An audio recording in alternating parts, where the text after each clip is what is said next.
Hi, I'm Dawn Taylor. I'm probably going to be messing with my hair because I've been teasing it and messing with it and doing stuff to it. Anyway, so I it I I was going to say it dawned on me, but because my name is Dawn, sometimes it feels weird using that as a term. But I recognized the fact that the video I did about my second visitation with my husband in federal prison was not detailed too much about the actual visitation. And because I went onto a whole thing about what was just in my heart and like 18 different soapboxes. So I still posted it because I thought it was some good information. Matter of fact, I watched it myself about 5 times. It was good. It was good for me. It was good for me. But I wanted to go more into what to expect and like how the visitation went, and in case you are a prison wife or girlfriend or friend or boyfriend or husband or whatever, and you're just trying to look for information on that. So the our second visitation at his federal prison was on Sunday. There actually was way less people than there was on the Saturday visitation. One of the ladies who was at the Saturday visitation that I went to said that there's always people, no matter what day of the week it is, and that there's always a lot of people. But I also been praying against that.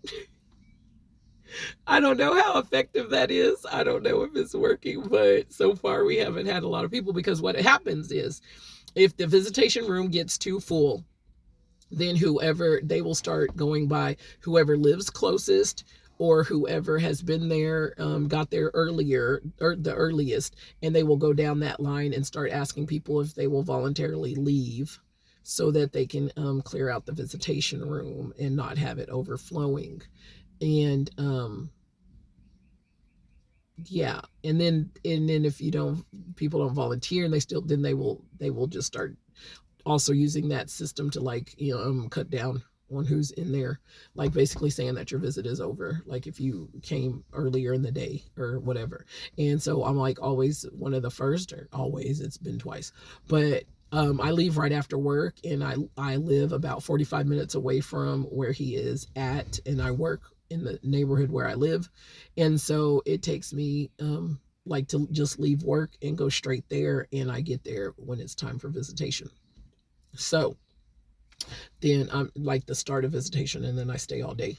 So then, yeah, so far it's all, I get there like that. Now the Monday, I'm not going to be, I don't work Sunday or Monday. Monday is Juneteenth. Ooh, and we're doing something that evening. So we'll see if I still have the same punctuality on Monday morning as I have since I've been leaving work, which I pray that I will, because of the fact that it's my husband. That's my dude. And so I want to spend every moment that they allow me to spend with him. I want to spend with him. So now, I was a little nervous about my outfit. Last time I wore jeans and a t-shirt, and I was also nervous because I felt like the t-shirt was too form-fitting. They tell you don't wear anything form-fitting, like leggings, yoga pants, just tight jeans. Don't be wearing anything like that's strapless. Don't be wearing anything that's tank tops, all this stuff. Anything that's basically could be considered provocative, don't wear. Okay, so they tell you that in the website. They have a little note on the door when you get there before you go into where they're going to search you and everything at, that says, like, here's what we suggest you don't have on right now. And I saw some other videos that suggested having extra, like backup outfits in the car, so you don't have to like go home and then try to come back and all that kind of stuff. So I just threw, like, I had what I wore, like some saggy jeans to work in, and then like a crappy t-shirt, and then I had like a nice shirt, and these, like, they're like dress pants, but they weren't. I don't know. They were on clearance at my job. I work at Walmart. And so they were like $3 at my job. So I bought them. But they were like baggy. They had like straight legs. So already, you know, they went straight down, not like wide, not flare, but they went straight down. So I was like, all right, cool. I am a very full figured woman. I'm big.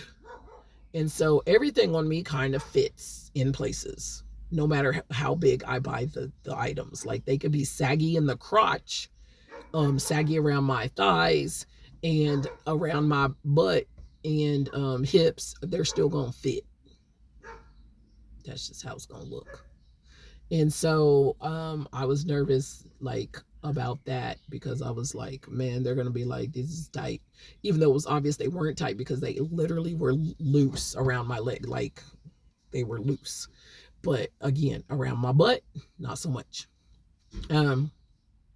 So they were like made out of cotton or something. So they were like super soft, but they were, like I said, kind of look like dress pants, and they didn't have pockets, and they didn't have buckles or nothing. So it was just like, you know, like an elastic band or whatever it is.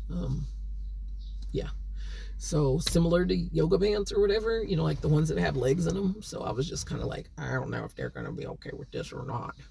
But I really didn't want to wear the saggy jeans either because I had to keep pulling them up. But anyway, so I wore that, and I wore like this dressy t-shirt that had, you know, the ones that like flow, and then they have that little kind of part around your, that gets a little tapered around your stomach, and then it flows at the top and stuff. I had a shirt like that. So, and I had a tank top on underneath it because that material was like super thin. Like I could see the ripples in my stomach through the shirt. So then I was nervous about that because I was like, they're going to be like, this is too whatever. So I wore a tank top underneath it. I was planning, I was preparing. So anyway, I wore the tank top underneath it, and I wore flats. I always just wear some slide on flats because you have to have on shoes like that cover your toes and everything, like cover your feet. But you have to take your shoes off and put them in this little thing, like when you go through security at an airport, and you have to put them in the little bucket thing. And so it's the same exact little brown buckets like they got at, and it's the same thing. They put it on a conveyor belt to go through a thing to scan them, and you go through the metal detector at the same time.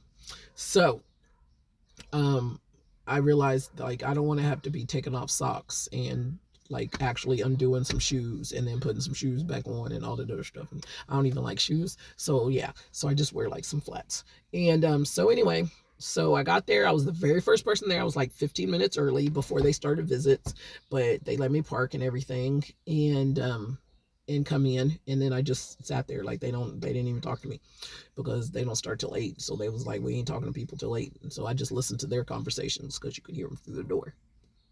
And, so anyway, and then about 2 or 3 other people showed up, and they have like a little form in there. When you come in there, you got to sign, you got to write down your, inmate's name and their registration number or register number or whatever they call it.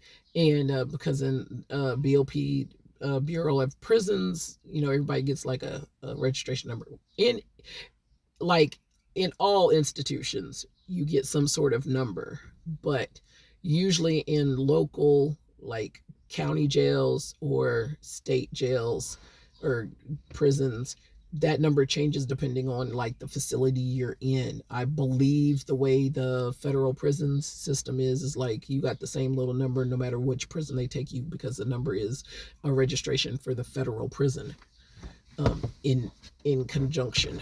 So you got to put down his registration number, or whoever you're visiting. You got to put down their name, registration number. You got to put your information down. You got to put your tag number and your vehicle description down also. So the first time I wrote it on my hand because I was like, I'm not gonna remember my tag number. So you can walk out there. Like one guy came in and he just took the paper and walked out there to his car so he could write it down. And they're really not paying attention to what you're doing before you come through the door anyways. So that part.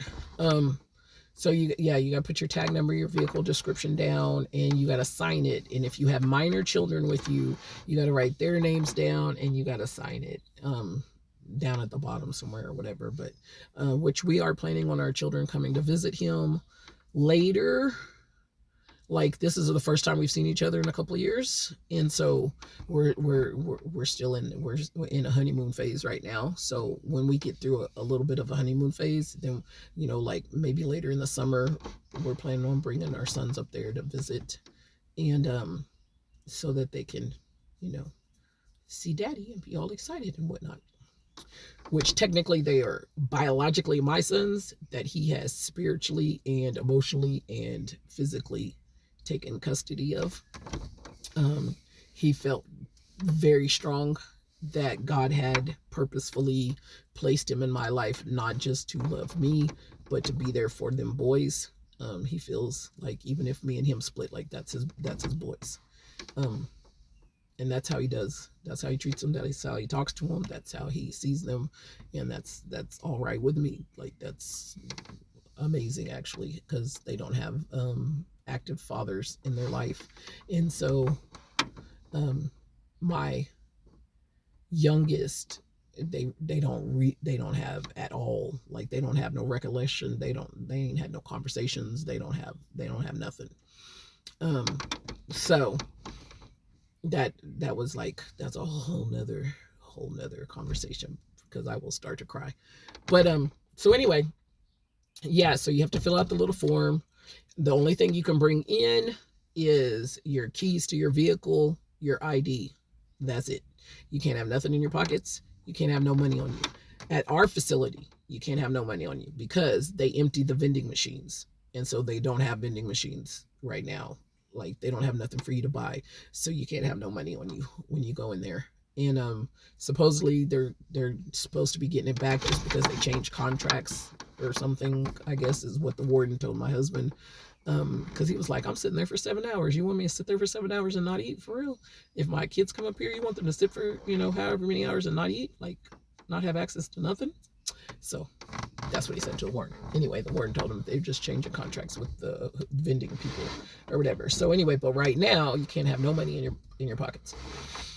The BOP website says you can have less than $20 and no more than $20, or if you come into the facility or whatever. And the BOP website says that if you buy snacks, you can't eat them together, that the inmate has to go to a special eating area to eat their snacks, that if you have snacks, you have to have it consumed and finished by 2:30. Visits are over at 3, or you have to, you know, throw it away, dispose of it, or whatever, and all that. There's like a whole thing about it. So, but yeah, so then you wait.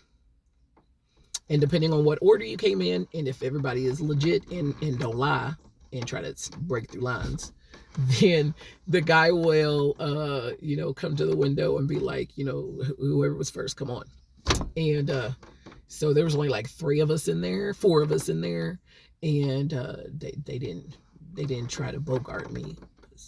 I don't know how I would have felt. God didn't put me to the test. I'm glad he didn't. So that part, that part. So he said, come on.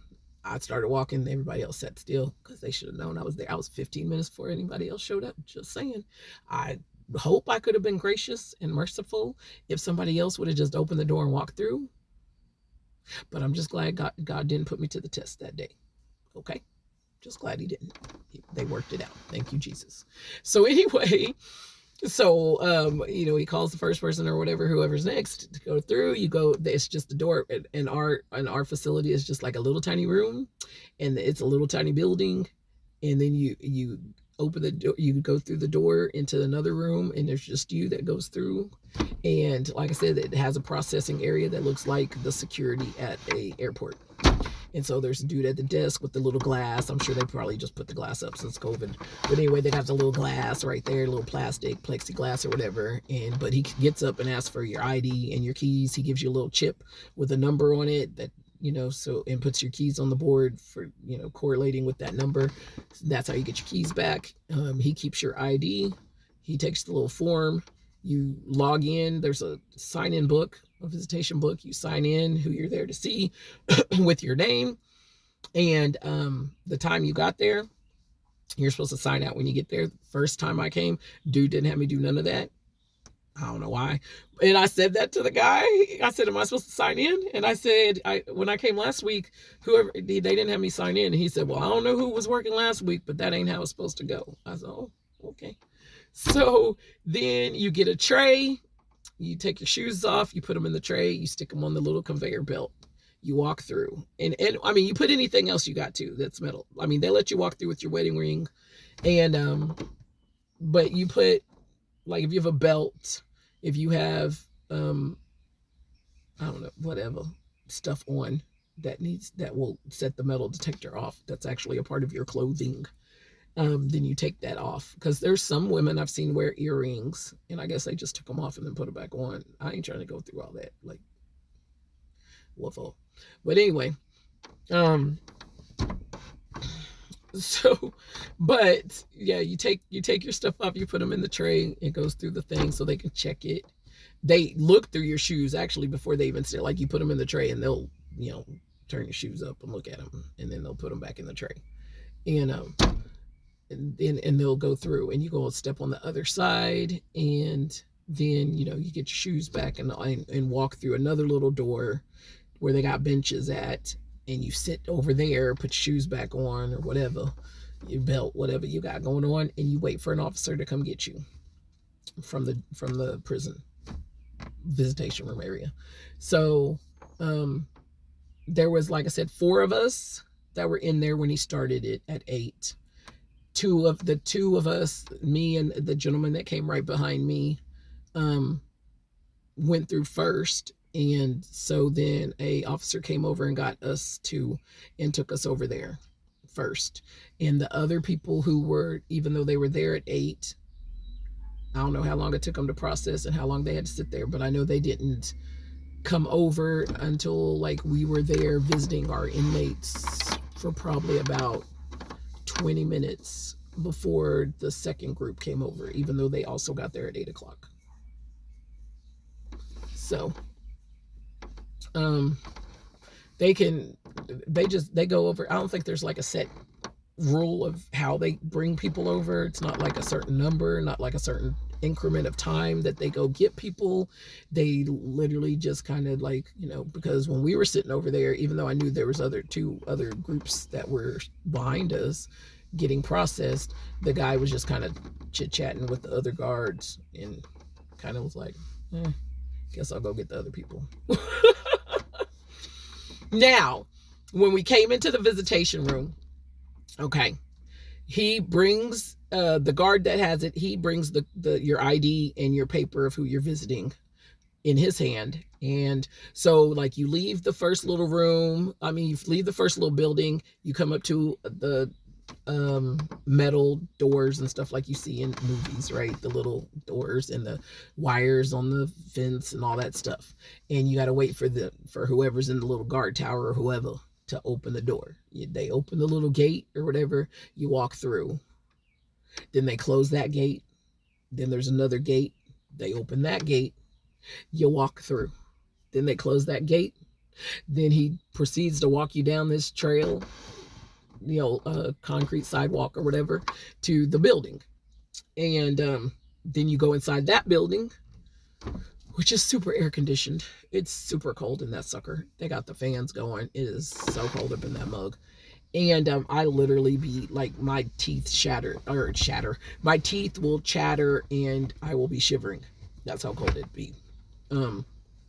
So then you come up to, and they got like a little booth there or whatever, and the officer that brought you over gives your ID and card to the officer that's working that little booth. That officer then has a little wooden board, and this is all at our prison. I don't know about nobody else's. I ain't been in no other federal prison, but they got like a little wooden board with a bunch of slots in it, and they stick the IDs there. And then when your inmate comes, they have a ID also. They have a picture ID that they carry around with them to get to meals and different things that they have to do. And so they put your ID and your inmate's ID together, like, because that's who you're visiting, on their little chip board thing. And then when it's time to go, you're together when you come up, and he gives the inmate their ID and they give you the ID so that you can leave or whatever. So anyway, so he puts our IDs down, and then he proceeds, and then that guy is who tells us, or person, because it was a woman the first time, that person is who tells you where to sit at in the visitation room. Now, the visitation room is totally empty, and it's 2 of us. He says, you're 1, you're 2. 1, you go against that back wall right there. And I'm like, okay, the one right here against the wall. And he was like, yes. So I go to the wall and I sit down at the end, because usually, and I've only been there once and I noticed this is the usual way. Usually, as you're coming in, they put the people in towards the end of the room, so that as people are coming in, they start filling up the room towards the door, basically. Does that make sense?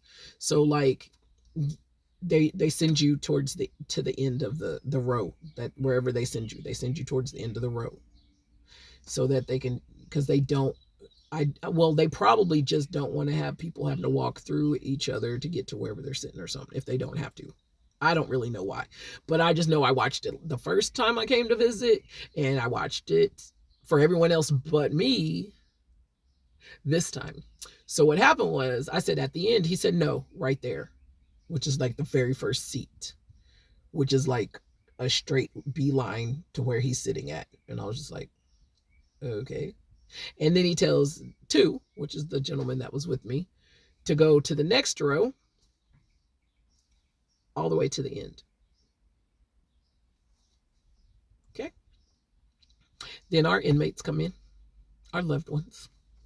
They come in, we start our visit, and and then I know exactly why he did what he did as soon as my husband gets there, because after we chit-chat, kiss, and all that stuff, you get to hug, you get to kiss when they come in, and you get to hug and kiss when they leave, and you're not supposed to touch any time in between. Now on the BOP website, and apparently on the literature that is posted outside of the visitation room for the inmates to look at before they come into the visitation room, it says that you can hold hands during your visit. But the last time we had a visit, the first visit we had, we were holding hands, and some woman walked through, like a little counselor person or whatever, caseworker or whatever. She walked through and she motioned to my husband to stop. And so we stopped. And so anyway, so after we do our little, hellos and chit chats and kisses and all that stuff, he says, so we got in trouble. And I said, okay, that makes sense. And he said that he got fussed out before he came in, and they said, if you do any type of touching at all, her visits will be revoked and terminated. And because last time we held hands. And I was like, oh, that must be why the guard put me right here, so he could watch us. I said, because everybody else, and then like I said, 20 minutes after we started our visit and the other people came in, that's what he did with the other people. He told them what row to go to, and then he ushered them to the end of the rows.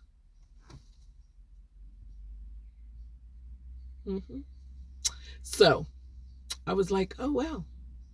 Okay. So this is interesting. Okay. And so, yeah. So that part, just a heads up, that was interesting. So then, like the rows are made out of plastic chairs, and they are connected. I'm looking for my chapstick. I feel like my lips are dry. Anyway, so the rows are connected. They're like these kiddie chairs, like you would see like in a preschool or at a children's something. So they're these little plastic chairs, and they're all connected, and they got like arm rest and stuff. And then there's like one row, and then there's a row facing that row. You will sit in one row, and your inmate will sit directly in front of you, your loved one. I keep saying inmate because I'm going over the stuff like I read, like how it's described to you. So in the literature, so they don't call them loved ones. just call them inmates. But so your loved one will sit directly in front of you. And the last time I came, as soon as you could tell there was a couple who had not probably seen each other in a while. And so as soon as he got in there, the visitor and then the loved one came in, he immediately moved the row over so he could be like right up on her and stuff, and they could be right in each other's faces. And the officer came over there and made him move the seat back because they got little markings on the floor of where the seats are supposed to be at. And then he went through checking everybody else's to make sure they were where they were supposed to be at. And so then there were some people that were visiting a little bit later, and they coordinated and was like, come on, let's move it. And so that's what they did. Like the inmates that were on that row together, they just all got up together and like scooted it forward like real quietly so they could be closer to their loved ones. And so anyway, but basically, otherwise, if you want to be in each other's faces or you want to be more private about what you're saying to each other, you got to lean forward and sit like that, good posture with your back hurting, and be in each other's faces like talking. So for my husband, the process is pretty frustrating because his love language is touch. And for me, it's not that big of a deal because I'm just like, okay, at least I get to see you. I'm just happy that I get to see you because my love language is words. So I get to sit there and he gets to talk to me and we get to converse and stuff like that. So that feeds me. And it feeds him too, but I'm just saying like his main love language is touch. So then like to sit there right in front of me and not be able to touch me is like super hard for him. It's painful almost for him. And but we make it work because it's one step closer to us being home and one day closer to not having to deal with any of this at all anyways. So we can remember when it was just ratty little phone calls, and then it was messages, and then it was messages that were only 200 characters or 140 characters, and you basically ain't saying nothing in those amount of characters. And then it was video visits, which were amazing. And we like the progression of how to basically be close and make this relationship work. So now to be able to actually breathe each other in is a miracle, and it's an awesome step. It is not taken for granted at all. So it was Sunday. Me and my husband are believers of the Jesus Christ, of the one true King, the one true God, the creator of the universe and every being in it. And so we had church with each other. I told him to have a message for me and I'd prepare a message for him, but my message for him was just to tell him how amazing he is. I use scripture to explain it, and we discussed scripture. We discussed God, and he too had like the same dilemma where when he tried to like come up with the actual specific message, it just didn't come to him.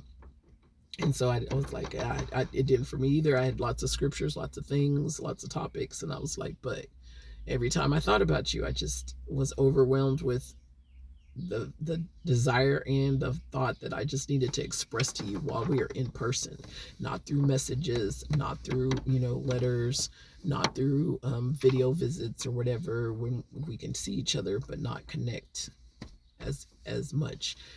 Just about how amazing you are, and this transformation I've witnessed and watched with my very eyes of God just bringing out the best in you of what he already placed in you, but the world had snuffed out for so long and you had been blinded to, and seeing you come into that knowledge of who you are, the identity that God gave you, and the awe that it has left me in. So I just took out that time to really express to him like how magnificent he is, how blessed I am to have him in my life, how privileged I feel to have found him, for him to have chosen me, and to be spending my life with him, even in this situation.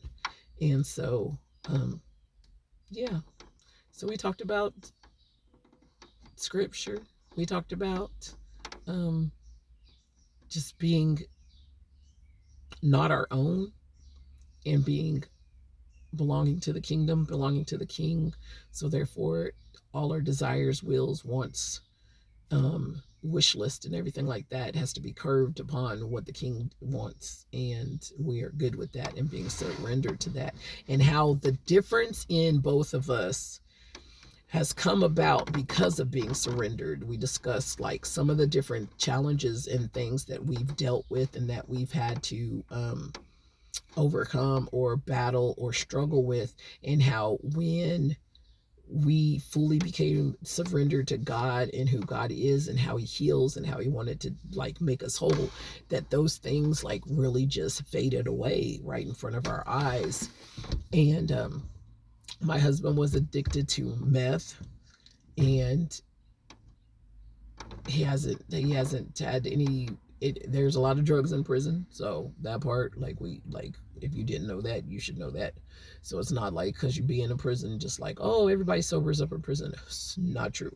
Most people create their addictions or get overcome by addiction in prison. Most people are introduced to a lot of drugs in prison, and because there are so many readily available for the purchase of something you got on commissary, basically. So he's been sober for 2 years, and that sober mind means spiritually, emotionally, physically, without any toxins being placed into his body. And he also has had several different mental health diagnoses in his life, starting when he was a small child, and all those things has had him medicated throughout his life. So a year into this, he also decided, well, actually, I guess it was about 8 months or something. Not that it matters. It's basically the same time. But about like 8-9 months into this, he and him desiring to be, close to God, and his prayer life upped up. He just said that he felt like taking his medication was kind of fuzzing out and like causing him to have like this problem connecting to God the way that he wanted to. He said it was kind of just making his head just a little not totally clear like he wanted it to be. And he asked me if I thought it would be okay if he stopped taking his meds for his mental health issues and disorders and diagnosis and whatnot. And I said, if you feeling it, like, go ahead. Now, I said that because I also know, and I've seen him off the rails, if you want to say it, call it that way. I've seen him off the rails, so I know. But my thought was, when you're in God's hands, and that's the desire of what you're doing this for, to be closer into God's hands. So I know the power of God. And 2, you're basically in a secluded location, a controlled area. So if things don't go right, we'll see what happens. So I told him, go ahead. I support it. So he did. He stopped taking his meds, and he hasn't had any issues. No voices, no delusions, no hallucinations, no raging, no impulsivity.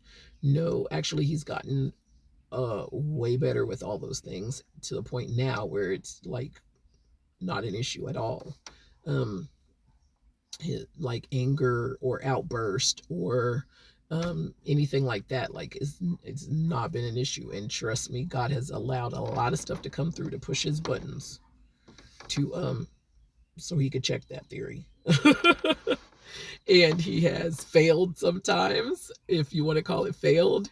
He has gone back to the testing, to the drawing board. He has, had to ask God for forgiveness, repent, repent, repent, all that different stuff. And, but for the most part, basically, it's like, yeah, when he decided, and that's what I told him, like, and that's what we discussed, like, when you decide to disengage and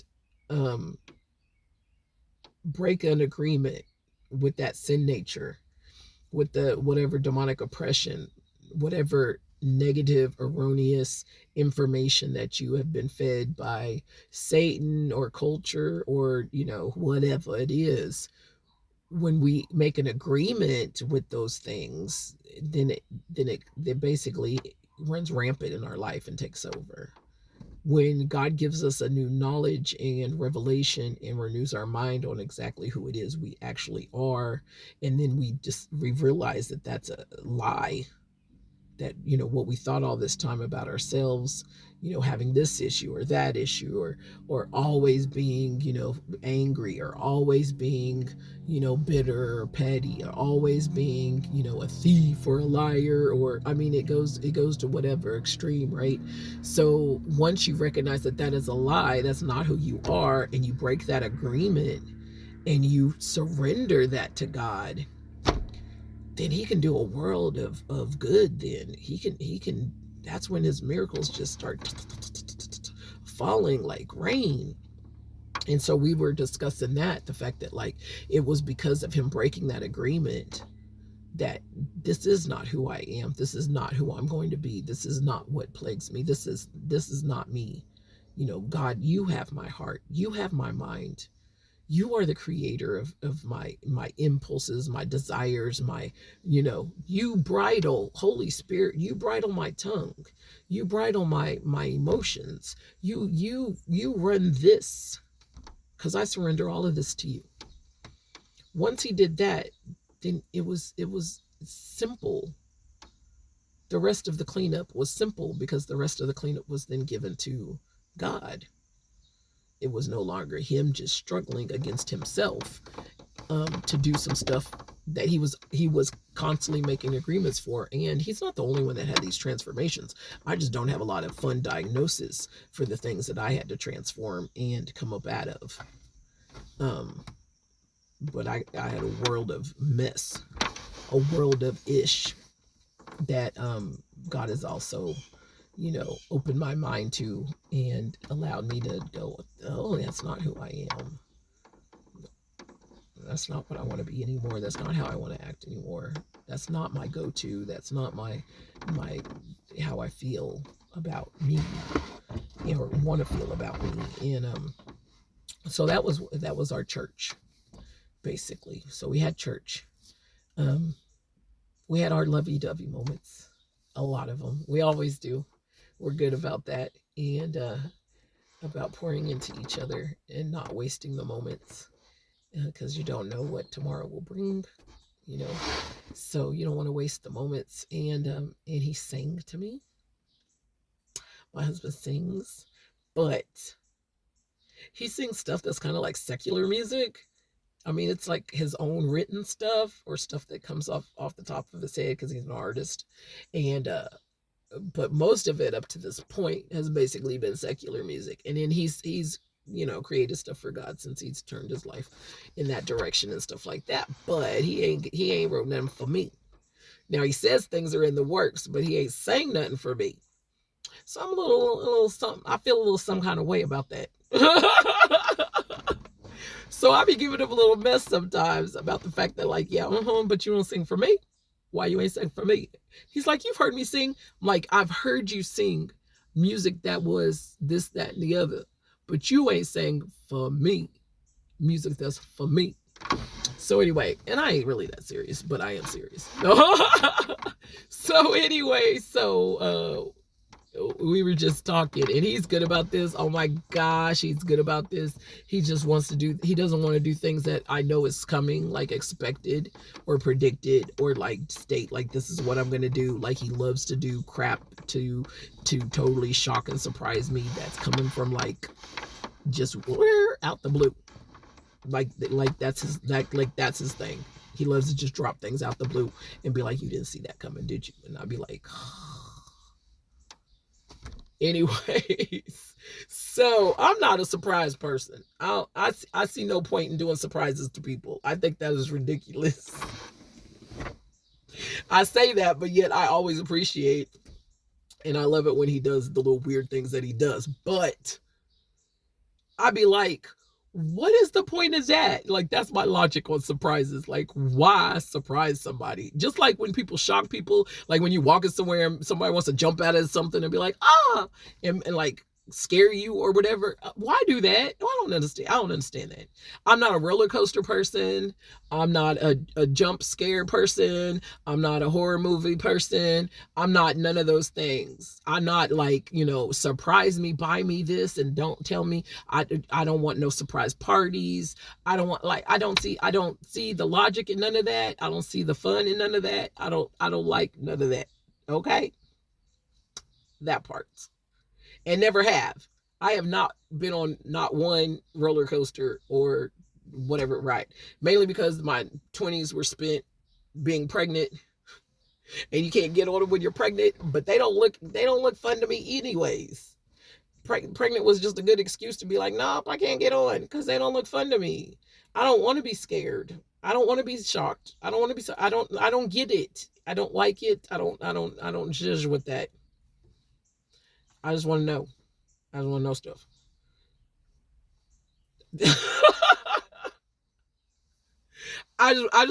Just tell me. You know what I'm saying?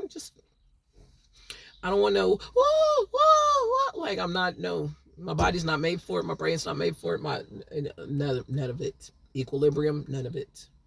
I'm not built for it. Ain't got no intrigue to it at all. And yet, God gave me my husband, who apparently loves to do things like that and watch my face go, what?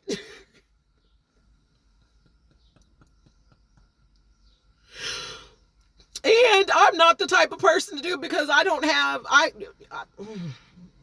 have real, at different times of my life, I have real small filters on my mouth, and definitely not much on my face. So what I'm thinking most of the time, you're going to see on my face. What I'm feeling, you're going to see on my face. And words is going to come out my mouth. And I'm not usually concerned about how it's making other people feel. So that's why I'm also just not the person to shock or surprise or whatever. Because if it's a stupid surprise, or it's something I don't want or whatever. I mean, I'm a parent, so I know how to do the fake. Like, we all know how to go, oh my gosh, that's an amazing flower you brought me with bees and ants on it. Thank you so much. Like, we all know how to do that, right? But I probably don't do it as well as most other people do. So I'm just not probably the person that people should shock and surprise, because I'll be like, what? Why'd you? That's weird. And then I'll have to think about it later and be like, okay, that's not what I meant. It was great. I loved it. So anyway, yeah, but yet God gave me Zachary. So okay, so yeah, we're just sitting there like having conversation, talking and stuff. And then he just goes, just start belting out singing to me a song that he's writing for me. I'm also emotional. I cry a lot. Why would you do that? Got me in front of all these people wanting to cry and stuff, looking crazy. And we can't touch.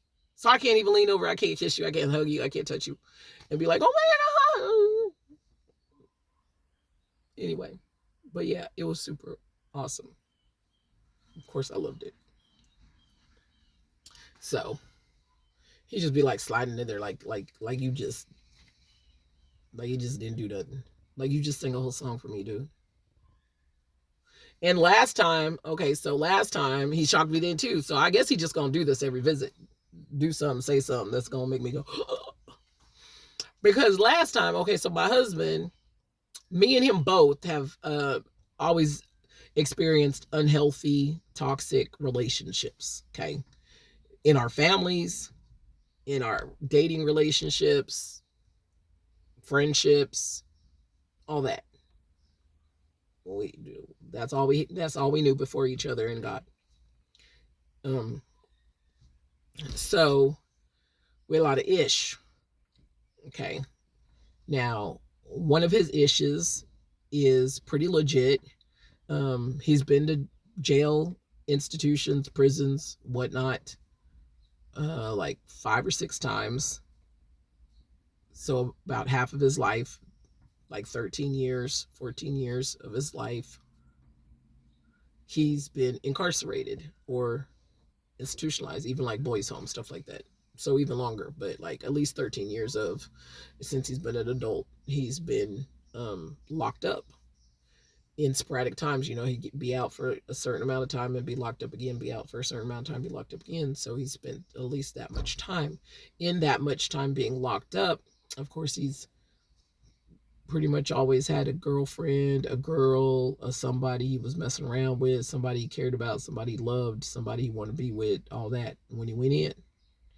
And these people said, okay, baby, I'll be here for you. I got you. I'm going to hold you down. This is going to be fine. Da, da, da, da, da. And each time, those relationships dissolved, fell apart. And some of those situations, well, all of them were traumatic. Okay, you can only imagine. So all of them were traumatic, but some of them were a lot more tragic and traumatic in how they dissolved than others. But yet they all did dissolve. So they all predictably, when he was locked up, was like, new, bye. So he has had a huge issue with trusting others. Now, if you take just that simply by itself, that could cause a person to not trust. Now, if you take that and you add it to the 18 years of life beforehand, that's also filled with turbulent, toxic, traumatic ebbs and flows of abuse and neglect and mental and emotional stuff and actual physical stuff and dependencies and blah, blah, blah, blah, blah, blah, blah, blah, blah, blah, blah.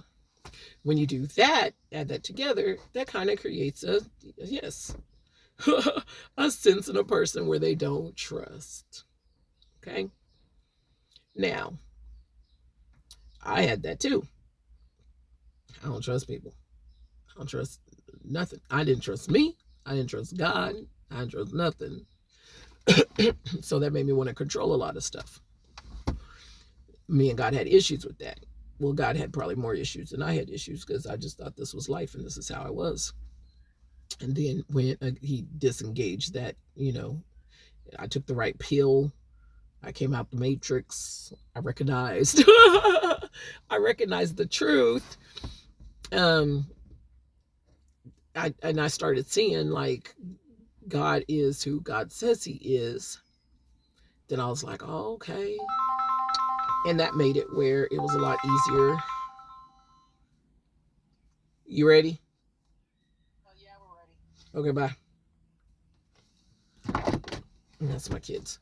That made it a lot easier to trust God and therefore trust my husband. So it was not like I did not fall into a trust of my husband right away because of his behavior. I fell into a trust of him because I knew who he was, who God said he was in my life. Okay. So I trusted God for who God said he was in my life. So even though things did not look like with my physical eye, what I wanted him to look like, what I thought they should look like, even though when his actions and his words were not doing things that I thought were trustworthy, I trusted that God was going to protect my heart, was going to protect my life.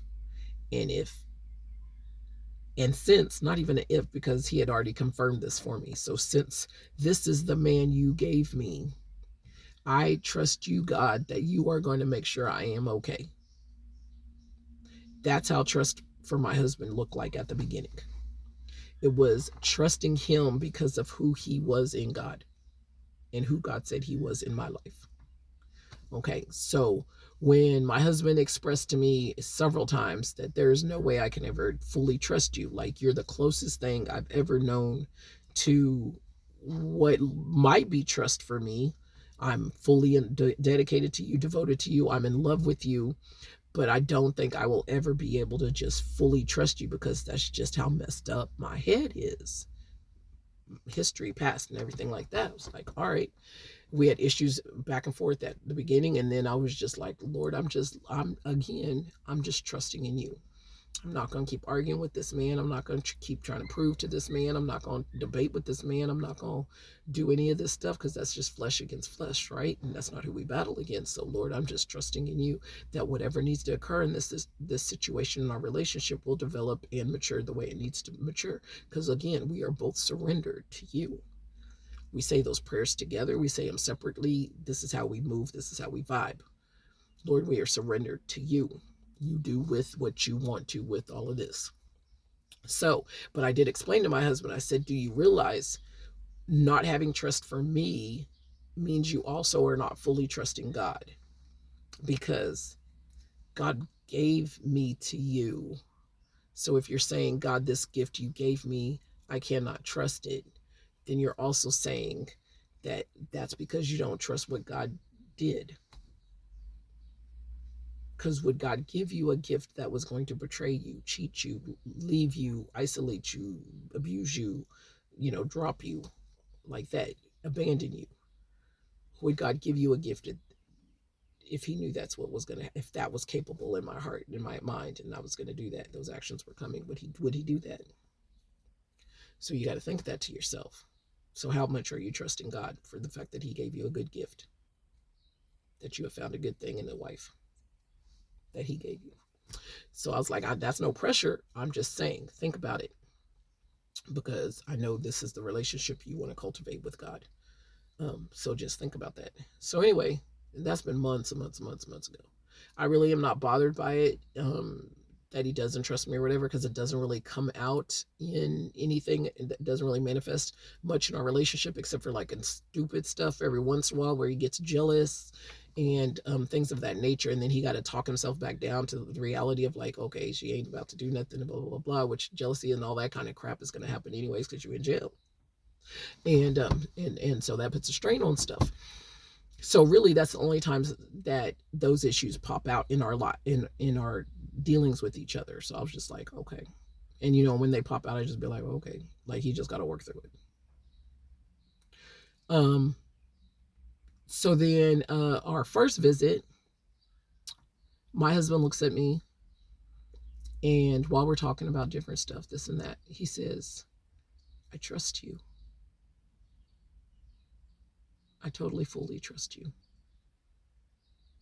And I said, what? I said, did you just hear the words that came out your mouth?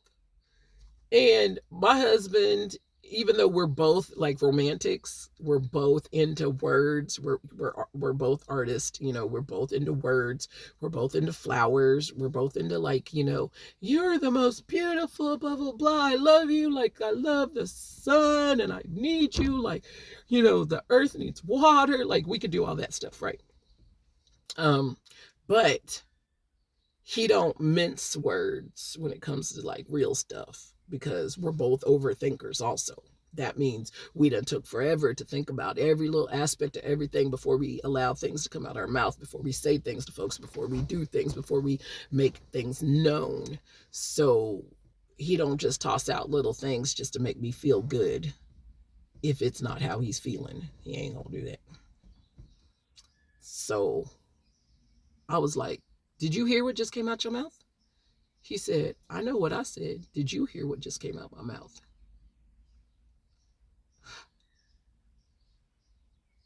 What? He said, I do. He said, I trust you. And I was like, and we kind of sat there for a minute because I was like,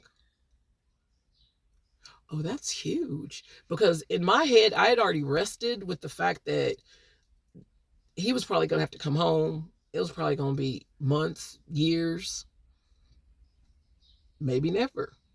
I had sat with God and prayed and just rested on the fact that it's very possible that my husband will never fully trust me, and we will always have these little hiccups and issues about that, and we will just talk it through and get through it like we've been doing, and it's just going to have to be this annoyance, like this thorn in my side in our relationship because of the crap that he's gone through in his life. And I can't try to change that because that's legit stuff. That's legit issues. And so it's just going to be what it's going to be. Like I had already settled it in my own spirit. Like, okay, Lord, this is just, it's going to be what it's going to be. And I trust you, Lord, that you're going to walk us through it. And we're just going to do what we can do. So him saying that was like huge. And I noticed, I had noticed his behavior changing. I'd been noticing his behavior change, especially when he got to this facility. I noticed his behavior changing on those, even those small little things that I mentioned that, do pop up. I noticed like drastically, like those not being an issue, him talking different, saying stuff different, stuff like that, moving a little different. But I was just like, all right, cool. Like he settled because he finally got to a prison. It's been a while. We've been in limbo for a while. And I was just like, he probably just feeling more assured because he's actually in his designated location now. It's not like a tit for tat back and forth. Like it's not just up in the air. Like you don't know when people are going to take him here or there. So he's probably just feeling a little more assurance. And so that's probably just coming out. Like I didn't think, like he done had a whole grown man mature moment. So anyway, so he did that the first visit. He sang to me on this visit. I don't know what else he got for me on the third. We're going to see each other on Monday. We're going to see what he do then. But that's how our visit went. We did well, didn't touch each other. We breathed on each other like weirdos. We're super weirdos. We're just like...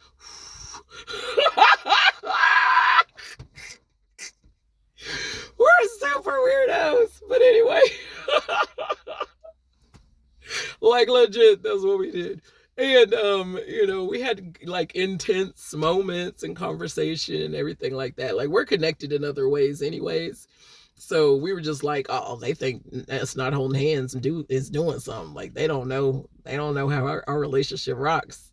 So it was good. And then when we left, he did a lot of touching that he probably wasn't supposed to do when we hugged on the way out. But the guards didn't say nothing.